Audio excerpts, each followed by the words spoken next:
ನೋಡಿ, ರಕ್ತದ ಮಾರಣ ಹೋಮ ಅಥವಾ ರಕ್ತ ಕೋಡಿಯನ್ನೇ ಈ ಉಗ್ರರು ಹರಿಸಿದ್ರು ಅನ್ನೋದರ ಡೀಟೇಲ್ಸ್ ನಿಮ್ಗೆ ಈಗಾಗಲೇ ಗೊತ್ತಿದೆ. ಬಟ್ ಇವ್ರು ಸ್ಕೆಚ್ ಹಾಕಿದ ರೀತಿ ಮತ್ತು ಸ್ವರೂಪ ನೋಡಿದ್ರೆ ಬೆಚ್ಚಿ ಬೀಳಿಸೋ ರೀತಿ ಇದೆ.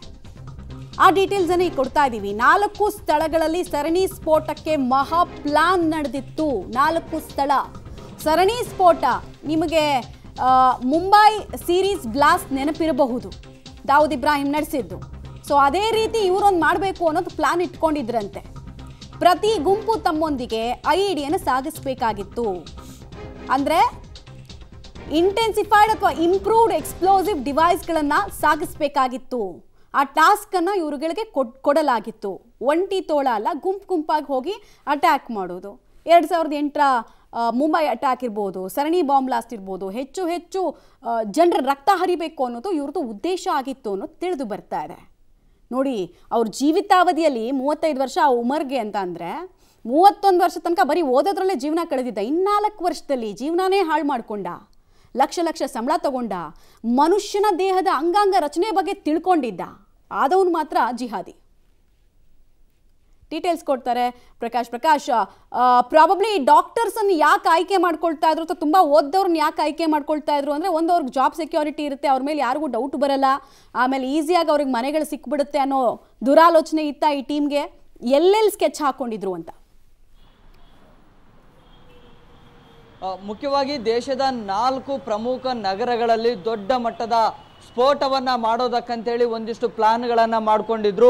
ಅದರಲ್ಲಿ 4 ಟೀಮ್ಗಳಂತ ಹೇಳಿ ಮಾಡ್ಕೊಂಡಿದ್ರು, 4 ಜಾಗಗಳನ್ನು ಆಯ್ಕೆ ಮಾಡ್ಕೊಂಡಿದ್ರು. ಜೊತೆಗೆ ಅವರವರ ರೋಲ್ಗಳು ಏನು ಅನ್ನುವಂಥದ್ದನ್ನು ಕೂಡ ಮೊದಲೇ ಬ್ಲೂ ಪ್ರಿಂಟ್ ಮಾದರಿಯಲ್ಲಿ ಎಲ್ಲ ಪ್ಲಾನ್ಗಳನ್ನು ಕೂಡ ಮಾಡ್ಕೊಂಡಿದ್ರು.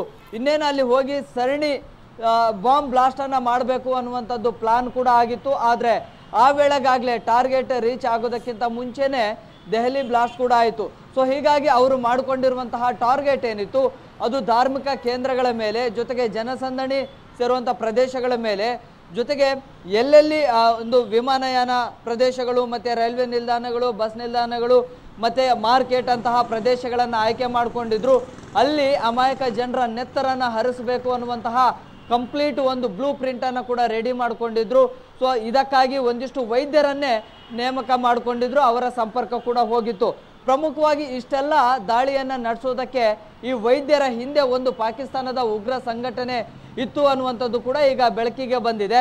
ಪಾಕ್ನ ನಿಷೇಧಿತ ಜೈಷೆ ಮೊಹಮ್ಮದ್ ಉಗ್ರ ಸಂಘಟನೆ ಇದರ ಒಂದು ರೂವಾರಿ ಇತ್ತು. ಅಂದರೆ ತಾನು ಒಂದು ಪ್ಲಾನ್ಗಳನ್ನು ಮಾಡ್ತಾ ಇತ್ತು, ಅದನ್ನು ಎಕ್ಸಿಕ್ಯೂಟ್ ಮಾಡಲಿಕ್ಕೆ ಈ ವೈದ್ಯರನ್ನು ಬಳಸ್ಕೊಳ್ತಾ ಇತ್ತು. ಇಲ್ಲಿ ಕಾಡ್ತಾ ಇರುವಂತಹ ಬಹುಮುಖ್ಯ ಪ್ರಶ್ನೆ, ಈ ವೈದ್ಯರನ್ನೇ ಯಾಕೆ ಟಾರ್ಗೆಟನ್ನು ಮಾಡ್ಕೊಳ್ಳಾಯಿತು, ಅಂದರೆ ಅವರನ್ನೇ ಯಾಕೆ ಆಯ್ಕೆ ಮಾಡ್ಕೊಳ್ಳಾಯಿತು? ಅವರಿಗೆ ಹಣದ ಅಗತ್ಯ ಇರಲಿಲ್ಲ, ಆದರೆ ಅವರಿಗೆ ಒಂದು ಮೂಲಭೂತವಾದ ಅಥವಾ ಒಂದು ಉಗ್ರವಾದವನ್ನು ತಲೆಗೆ ತುಂಬಿದ್ರು. ಸೊ ಹೀಗಾಗಿ ಅಲ್ಲೊಂದು ವಿಧ್ವಂಸಕ ಕೃತ್ಯವನ್ನು ನಡೆಸೋದಕ್ಕೆ ಅಂಥವರನ್ನೇ ಆಯ್ಕೆ ಮಾಡ್ಕೊಂಡಿದ್ರು. ಅವರಿಗೆ ಕಂಪ್ಲೀಟಾಗಿ ಬೂಸ್ಟ್ ಮಾಡಲಾಗಿತ್ತು. ಸೊ ಹೀಗಾಗಿ ಯಾರೆಲ್ಲ ಮೇನ್ ರೋಲಲ್ಲಿ ಒಂದಿಷ್ಟು ವೈದ್ಯರನ್ನು ಸಂಪರ್ಕ ಮಾಡಿತ್ತು ಈ ಒಂದು ಉಗ್ರ ಸಂಘಟನೆ, ಸೊ ಅವರ ಮೂಲಕವಾಗಿ ಮತ್ತೆ ಮ್ಯೂಚುವಲ್ ಕಾಂಟ್ಯಾಕ್ಟ್ಸಲ್ಲಿ ಮತ್ತಷ್ಟು ವೈದ್ಯರನ್ನು ಕೂಡ ಸಂಪರ್ಕ ಮಾಡ್ತಾರೆ. ಆರಂಭಿಕ ಹಂತದಲ್ಲಿ ಡಾಕ್ಟರ್ ಮುಜಾಮಿಲ್ ಮತ್ತು ಡಾಕ್ಟರ್ ಅದಿಲ್ ಅವರ ಸಂಪರ್ಕಕ್ಕೆ ಈ ಒಂದು ಉಗ್ರ ಸಂಘಟನೆ ಬರುತ್ತೆ. ಅದಾದ ಬಳಿಕ ಡಾಕ್ಟರ್ ಶಾಹೀನ್ ಕೂಡ ಬರ್ತಾರೆ. ಸೊ ಹೀಗೆ ಏನು ಮಸೂದ್ ಅಜರ್ ಏನಿದ್ದಾರೆ ಅವರ ಸಹೋದರಿ ಸಾಜಿದ್ ನೇರವಾಗಿ ಡಾಕ್ಟರ್ ಶಾಹೀನ್ ಅವರ ಸಂಪರ್ಕಕ್ಕೂ ಕೂಡ ಬರ್ತಾರೆ.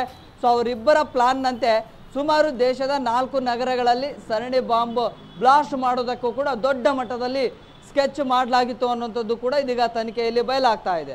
ರೈಟ್, ಧನ್ಯವಾದ ತಮ್ಮೆಲ್ಲ ಮಾಹಿತಿಗಾಗಿ ಪ್ರಕಾಶ್. ವಿದ್ಯೆ ಅನ್ನೋದು ಮತಾಂಧತೆಯನ್ನು ತೆಗೆದುಹಾಕ್ಬಿಡುತ್ತೆ ಅನ್ನೋದು ಶುದ್ಧ ಸುಳ್ಳು ಕಲ್ಪನೆ ಅನ್ನೋದು ಗೊತ್ತಾಗ್ತಾ ಇದೆ. ವಿದ್ಯೆ ಅನ್ನೋದು ಇಂಪಾರ್ಟೆಂಟ್ ಆಗಿದ್ರೆ ಅಮೆರಿಕಾದ ಅವಳಿ ಕಟ್ಟಡ ಬ್ಲಾಸ್ಟೇ ಆಗ್ತಿರ್ಲಿಲ್ಲ. ಯಾರು ಅಟ್ಯಾಕ್ ಮಾಡಿದ್ದು? Osama bin Laden. ಅವನು ಓದ್ಕೊಂಡಿದ್ದೇನು? ಇಂಜಿನಿಯರು, ಅತಿ ದೊಡ್ಡ ಇಂಜಿನಿಯರ್ ಅವನು. ಇಲ್ಲೂ ಅಷ್ಟೇ, ಡಾಕ್ಟರ್ಸ್ 4 ಲಕ್ಷ 5 ಲಕ್ಷ ಸಂಬಳ ತಗೊಳ್ತಾ ಇದ್ದವರು, ಆಮೇಲೆ ರೋಗಿಗಳ ರೋಗವನ್ನು ಗುಣಪಡಿಸಬೇಕಾಗಿದ್ದವರು, ಅವರಿಗೆ ಜಿಹಾದ್ ಅನ್ನೋ ರೋಗ ಹಿಡಿದಿತ್ತು. ಪರಿಣಾಮ ಏನು? ಮಾರಣ ಹೋಮ, ಅಮಾಯಕರ ಪ್ರಾಣ ತೆಗೆದಿದ್ದವರು. ಯಾರೋ ಸ್ವಿಗ್ಗಿ ಡೆಲಿವರಿ ಬಾಯ್, ಯಾರೋ ಸೆಕ್ಯೂರಿಟಿ, ಯಾರೋ ಬೈಕರು.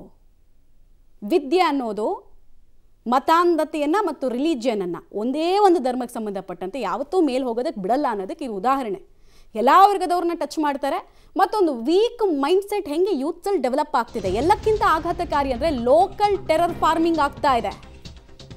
ದೆಹಲಿ ಕೆಂಪುಕೋಟೆಯ ಬಳಿ ಆತ್ಮಾಹುತಿ ದಾಳಿ, ಉಗ್ರ ಡಾಕ್ಟರ್ ಮುಜಾಮಿಲ್, ಆದಿಲ್, ಉಮರ್, ಶಾಹೀನ್ ಜಂಟಿಯಾಗಿ ಸುಮಾರು 20 ಲಕ್ಷ ರೂಪಾಯಿ ಹಣವನ್ನು ಸಂಗ್ರಹಣೆ ಮಾಡಿದ್ರು ಅನ್ನೋದು ಗೊತ್ತಾಗ್ತಾ ಇದೆ. 20 ಲಕ್ಷ ಹಣವನ್ನು ಉಮರ್ಗೆ ಹಸ್ತಾಂತರಿಸಿತ್ತು ಈ ಕಿಲ್ಲರ್ ಡಾಕ್ಟರ್ನ ಗ್ಯಾಂಗ್. ಉಮರ್ನ ಗುರುಗ್ರಾಮ್ ಬಳಿ IED ತಯಾರಿಕೆಯನ್ನು ಮಾಡಿದ್ದಾರೆ ಅನ್ನೋದು ಗೊತ್ತಾಗ್ತಾ ಇದೆ.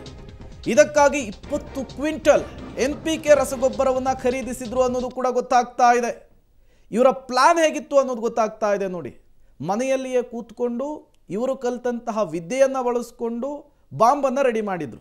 ಅದು ಕೂಡ ಈಗ ಒಂದೊಂದಾಗಿ ಹೊರಬರ್ತಾ ಇದೆ.